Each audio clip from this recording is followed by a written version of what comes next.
안녕하세요, 수프입니다. 오늘은 전신마취에 사용하는 튜브를 비교해 보려고 합니다. 전신마취를 하게 되면 환자는 스스로 숨을 쉴 수가 없어요. 마취기를 통해서 기계가 해주는 호흡을 하게 됩니다. 근데 환자는 그냥 숨을 쉬는 것이 아니라 기도에 관이 꼽힌 상태에서 기계가 호흡을 하게 해주는데, 이 기도에 관을 넣는 행위를 인투베이션이라고 합니다. 그 관이 입, 성문을 지나서 기도로 들어가서 양쪽 폐가 나눠지기 바로 그 전까지 들어갑니다. 폐에 직접 산소와 공기와 마취가스를 불어넣어 주게 되고, 기계의 힘을 이용해서 폐가 확장되고 헛털되고 확장되고 헛털되는 과정을 해서 숨도 쉴 수 있고 산소도 공급되고 마취가스들도 전달이 되게 되는 것이죠. 어쨌든 그렇게 관을 집어넣기 위해선 저희가 그냥 맨 입에 관을 넣는 것이 아닙니다. 대표적으로 이걸 쓰게 되는데요. 이거는 바로 후두경이라고 하는 건데 라링고스코프라고 합니다. 이것은 일회용 라링고스코프이고요. 이게 이제 라링고스코프 핸들이라고 하고 라링고스코프 블레이드라고 합니다. 블레이드는 칼이죠. 이게 실제로 칼은 아니지만 칼이라고 합니다. 라링고스코프 핸들을 보시면 짠, 빛이 들어오게 되고 여기에 라링고스코프 블레이드가 껴지게 됩니다. 지금 잘 껴졌을까요? 아닙니다. 자세히 보면은 여기 아직 덜 껴졌어요. 그래서 이걸 어떻게 끼냐면 여기에 껴지는 부분이 있고, 그리고 여기 보시면 여기에 끼는 겁니다. 그래서 딸깍소리나게 딸깍하고 이렇게 끼게 되는 겁니다. 이걸 여기까지 했을 때는 불빛이 안 들어오는데 끼는 순간 불빛이 들어오게 됩니다. 여기에 불빛이 필요한 이유는 마우스를 통해서 들어가요. 벌리면 이게 목구멍으로 이렇게 들어갑니다. 이 안이 굉장히 어둡기 때문에 빛이 있어야 기도를 볼 수가 있어요.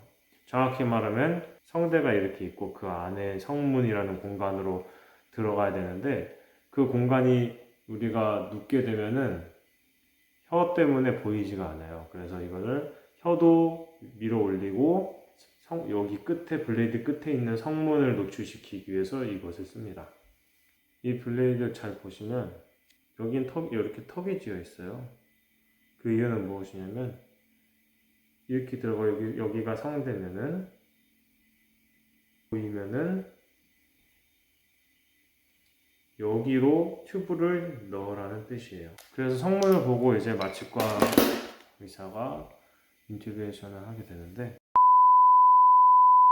하나는 이렇게 생겼고 하나는 이렇게 생겼어요. 차이를 모르시겠죠? 좀 더 자세히 한번 봐봅시다. 대표적으로 쓰는 튜브는 바로 이 PVC 튜브라고 합니다. 여기가 PVC로 만들어진 PVC 튜브인데요. 이쪽이 환자의 기도로 들어가는 부분입니다. 그래서 들어가는 모양은 이렇게 들어가게 되겠죠. 이 끝이 환자의 양쪽 폐가 나눠지는 그 부분이 들어갑니다. 거기보다 더 지나서 들어가게 되면 한쪽 폐로 들어가서 다른 한쪽 폐는 환기가 되지 않겠죠. 여기 끝을 보시면 구멍이 있습니다.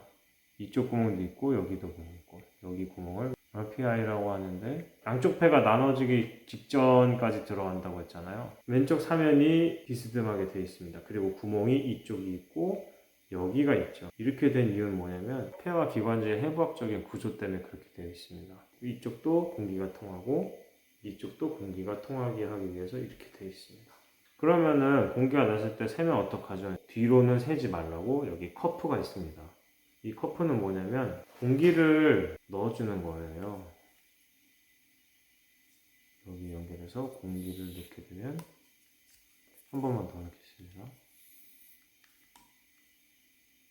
제가 지금 이렇게 하는 것은 발루닝이라고 하는데요. 원래는 기도가 들어가는 자리에 이것이 이제 발루닝이 채워져서 기도를 막게 되는 거죠. 정확히 말하면 기관을 막게 되는 거죠. 그러면은 이 튜브를 통해서 왔던 공기가 들어가고 기도는 여기 둘러싸인 발루닝에 막히기 때문에 여기와 이 공간으로 나가는 거, 폐로 들어가는 공간 말고 뒤로 빠질 일은 없습니다. 간혹 빠지는 경우가 있죠. 왜냐하면 실제로는 발론을 이렇게 많이 할 수가 없으니까요.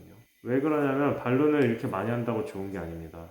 발론을 많이 하게 되면 기도 자극이 심해요. 기관을 자극을, 이 기관 내 안에 있는 이 부드러운 조직을 이 발로닝에 압력을 줘서 막게 되면 거기에 심하면 괴사가 올 수가 있습니다. 그래서 우리는 적당히 바람은 안 새고 기도 자극은 안 될 정도의 바람만 넣습니다. 보통 5cc 정도 넣습니다. 5cc 정도 넣어야 되는데 보통 이 제품을 개봉하게 되면은 이렇게 쪼글쪼글해서 바람이 다 빠져 있는 것처럼 보이지만 여기는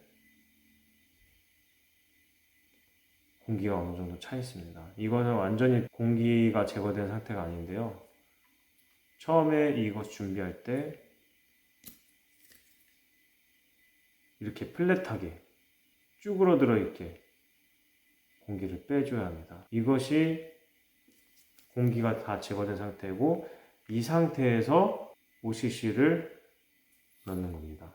인투베이션 된 상태에서요. 그리고 여기서 잘 보시면 7.0이라고 되어 있고 10, 12, 14, 16, 17, 18, 19, 20 이렇게 숫자가 서 있습니다. 여기 있는 7.0은 이 튜브의 사이즈를 말하는데 7.0mm ID라고 써 있습니다. 이너 다이아메터를 말하는 겁니다.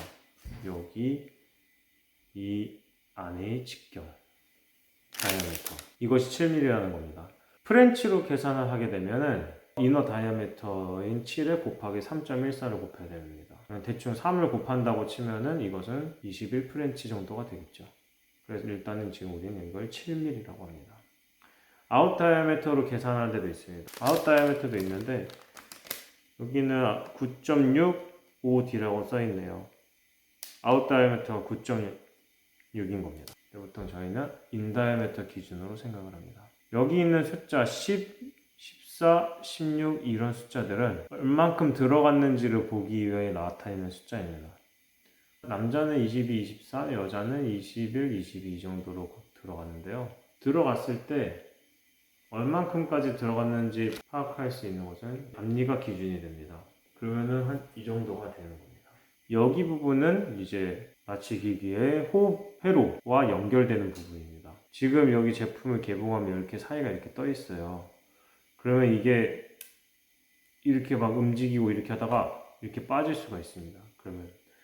그러면 안 되겠죠? 그래서 처음에 개봉했을 때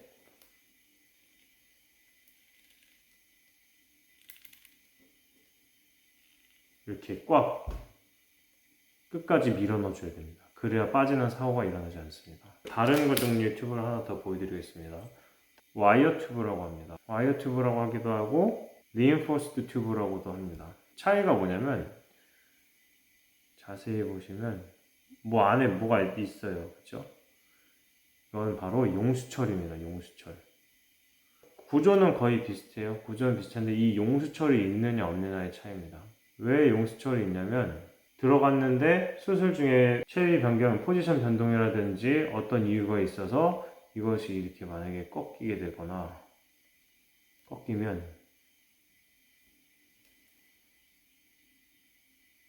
호흡이 차단이 되는 겁니다. 그럼 환자에게 들어갈 산소도 들어가지 않게 되고 마취가스도 들어가지 않게 되는 거죠. 위험한 상황이 올 수도 있습니다. 그렇지만 이 용수철이 들어있는 와이어 튜브는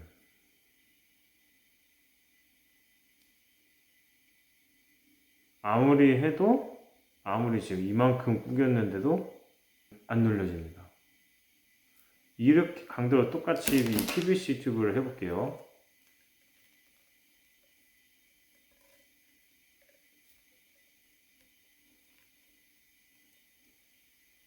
네, 바로 꺾이죠. 여긴 꺾임이 없습니다. 환자의 얼굴 쪽에 특별히 뭐 압력이나 어떤 물체가 가해지거나 별다른 포지션 변동이 없어서 환자의 튜브가 꺾이거나 이럴 일이 없는 환자한테는 그냥 PVC를 써도 됩니다. 그런데 엎드리는 프론 포지션이나 피스톤 포지션 하면 이렇게 들어가게 되겠죠? 이렇게 들어가 있는데 뭐 이제 수술하면은 드래핑을 하니까 이렇게 됐을 때 꺾이거나 이렇게 하기 할 때 꺾임을 방지하기 위해서 와이어 튜브를 씁니다. 그러면 그냥 와이어 튜브만 다 써버리면 편하지 않을까요? 꼭 그런 것만 아닙니다. 이 와이어 튜브에도 단점이 있습니다. 이게 지금 되게 이 용수철 때문에 부드러워요. 스타일렛을 넣은 상태에서 인투비에이션을 해야 수월합니다. 이렇게 흐물흐물하기 때문에 집어넣을 때 이게 힘을 잘 안 받을 수 있거든요. 그렇지만 얘는 모양이 딱 어느 정도 고정이 되기 때문에 하기가 쉽습니다.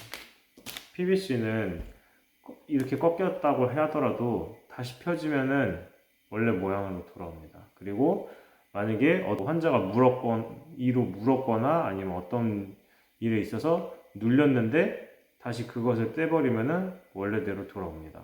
그렇지만 이 와이어 튜브는 안에 용수철이 되어 있기 때문에, 이 철로 된 용수철이 되어 있기 때문에 어떠한 이유로 해서 이것이 눌리면은 안 돌아옵니다. 다시 보여드릴까요? 어떠한 이유에 있어서 이 용수철이 눌리면은, 보이시나요? 철이 눌려 있으면 다시 펴지지 않기 때문에 안 돌아옵니다.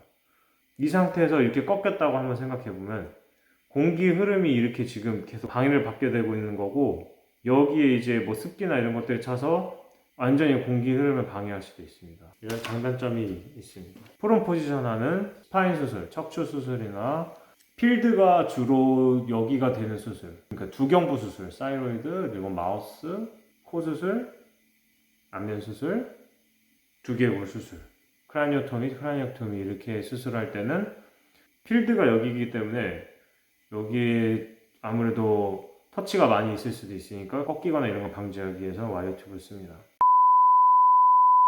오늘은 환자의 인투베이션에서 보편적으로 사용하는 PVC 튜브와 와이어 튜브를 알아보았습니다. 다음에는 또 다른 내용으로 찾아뵙도록 하겠습니다. 오늘도 고생하셨습니다. 감사합니다.